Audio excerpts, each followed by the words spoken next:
Connecting an Android Auto-compatible phone to the display audio lets you enjoy many of the smartphone's functions through the vehicle's touchscreen without having to touch the phone. And select models let you make the connection wirelessly. Here's how it's done. First, if you have Android 9 or below, you'll need to download the Android Auto app from Google Play to the phone. Otherwise, the app is built in. With the vehicle parked, touch the Home button on the display audio. Select Smartphone Connection. Touch Connect New Device. Follow the directions to pair your phone. When you first use Android Auto, a consent screen will appear before enabling. After agreeing to the terms and conditions, touch Yes on the display audio. A tutorial will appear on the display.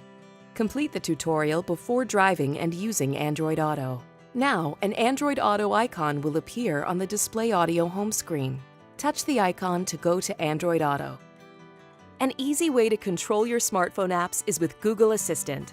To engage it, just say, "Hey Google," or press and hold the talk button on the steering wheel until the system responds. Google Assistant will now remain engaged until you press the talk button again.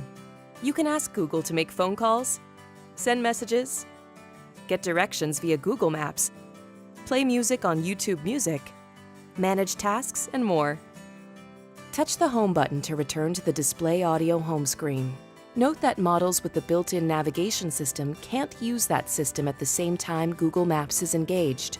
In addition, in vehicles equipped with the Wi-Fi hotspot capability, the smartphone will have to be connected to the vehicle by cable to the USB smartphone audio interface in order to use Android Auto and the hotspot at the same time.